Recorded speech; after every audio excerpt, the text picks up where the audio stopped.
distribution, channel of distribution, and another is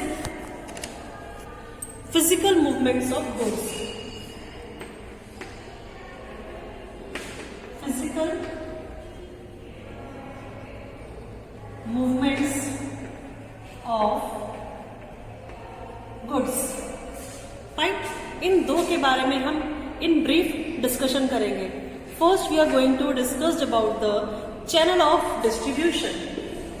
channel of distribution में क्या होता है बेटा कि हम लोग जो गुड्स डिस्ट्रीब्यूट करते हैं टुवर्ड्स द कंज्यूमर, तो there are two channels, direct और इनडायरेक्ट. चैनल ऑफ डिस्ट्रीब्यूशन, इसमें क्या होता है, एक तो होता है zero level. Zero level channel of distribution and another is, one is zero level channel of distribution और another हमारा क्या आता है, indirect channels, और it is also called direct channel.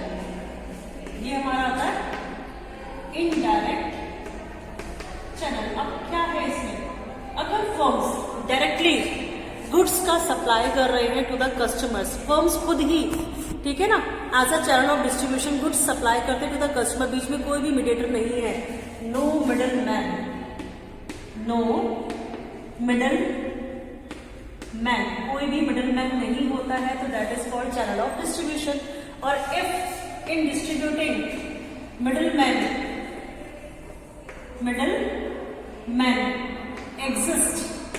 Exist करते हैं मिडल मैन, तो वो हमारा इनडायरेक्ट चैनल ऑफ डिस्ट्रीब्यूशन कहलाता है. When no middle man then distribution channel हमारा कैसे होगा, consumer, manufacture of sugar directly distributing the sugar to the consumer, manufacture of tea directly distributing the tea to the consumer, manufacture of rice directly distributing rice to the consumer, manufacture of pulses directly distributing the pulses to the consumer. When middleman is available, अगर middleman available है तो बीच में हमारे mediators आते हैं, sometimes one mediator, sometimes two, sometimes three. If one mediator is there, means from manufacturer to retailer, retailer to customers. तो one middle man हमारा है, that is called one level channel. And if there is two middle man are there, manufacturer to wholesaler, wholesaler to retailer, retailer to customer, then it is called two level channel. And if there are three middle man, manufacturer to agent, agent to wholesaler and wholesaler to customer, then it is called three levels of channel. Now ये जो हम channel of distribution है, zero या direct या indirect, अगर हम इनका decision ले रहे हैं कि कौन सा चैनल हमें डिसाइड करना है, डायरेक्ट और इनडायरेक्ट, तो देयर आर सम फैक्टर्स, कुछ फैक्टर्स है हमारे which must be kept in mind before deciding the channel of distribution. तो first is product related factor. सबसे पहले हमें प्रोडक्ट के बारे में जानकारी लेनी है कि प्रोडक्ट कैसा है, वैल्यू ऑफ प्रोडक्ट कैसी है. अगर value of product is very high और उसमें हम मीडिएटर्स को अपॉइंट कर लें, तो मीडिएटर्स भी अपना कमीशन जरूर लेंगे. विदाउट कमीशन तो कोई काम नहीं करता, हर कोई चार पैसे कमाने के लिए काम करता है, तो हम जितने का लेंगे आगे का उतने का तो नहीं बेचेंगे, रेट्स बढ़ाकर बेचेंगे. और वैल्यू ऑलरेडी पहले से ही हाई है और उसमें हमने मिडिल मैन्स को भी रख लिया, तो प्राइसेस और ज्यादा हाई हो जाएंगे कंज्यूमर तक पहुंचते पहुंचते, और मे बी फिर वो सामान ना बिके, बेचना मुश्किल हो जाए.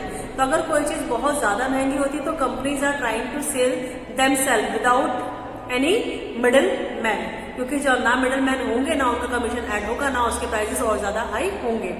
फिर प्रोडक्ट का कॉम्प्लेक्सिटी मतलब जो चीज हम यूज कर रहे हैं, टेक्नोलॉजी जो हम उसको यूज कर रहे हैं, उसमें एक्सपर्ट एडवाइस की, मान लीजिए आप कोई प्रोडक्ट मशीनरी बेच रहे हो तो मशीन में एक्सपर्ट एडवाइस जरूरी है. एक्सपर्ट की एडवाइस, उसकी गाइडेंस, बिना उसकी गाइडेंस के आप चीजों को यूज नहीं कर सकते.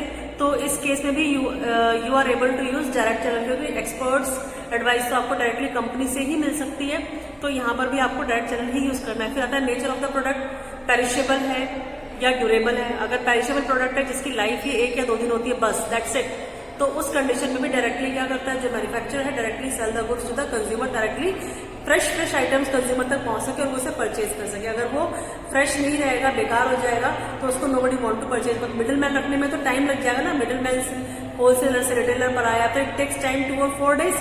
तो जो फ्रेश आइटम था इट बिकम्स अनफ्रेश, उसको no one wants to purchase. Fine. फिर हमारा नेक्स्ट आता है कंपनी रिलेटेड फैक्टर्स। कंपनी को भी कुछ चीज देखनी होती है। फाइनेंस, भाई डायरेक्ट सेल करने के लिए कस्टमर तक आपको जगह जगह बड़े बड़े शहरों में अपने खुद के ऑफिसेस, अपने खुद के शोरूम्स खोलने पड़ेंगे, वहां पे स्टाफ अपॉइंट करना पड़ेगा, उनका खर्चा उठाना पड़ेगा।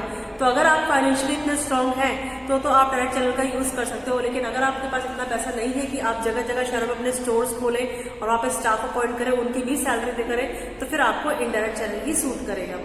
फिर degree of control. Degree of control, अगर आप चाहते हो कि जो प्रोडक्ट आप बेच रहे हो उसको अपने हिसाब से बेचो। मीडिएटर तो अपने हिसाब से बेचता है, उसमें 10 चीजें ऐड करेगा, 10 चीजें माइनस करेगा, तब कस्टमर को बताएगा।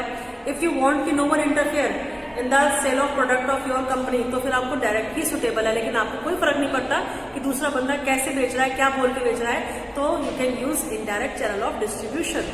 फिर कॉम्पिटेटिव फैक्टर्स। कॉम्पिटेटिव फैक्टर्स मतलब the type of channel of selected by the competitor also, कि आपके जो कॉम्पिटिटर्स हैं प्रोडक्ट के, उन्होंने कौन सा चैनल यूज कर रखा है, डायरेक्ट और indirect. If they are using direct तो आपको भी डायरेक्ट ही यूज करना पड़ेगा, क्योंकि अगर आप इनडायरेक्ट का यूज करते हैं तो फिर वही बात आती है कि आपके रेट्स हाई हो जाएंगे, no one wants to purchase your product, है ना।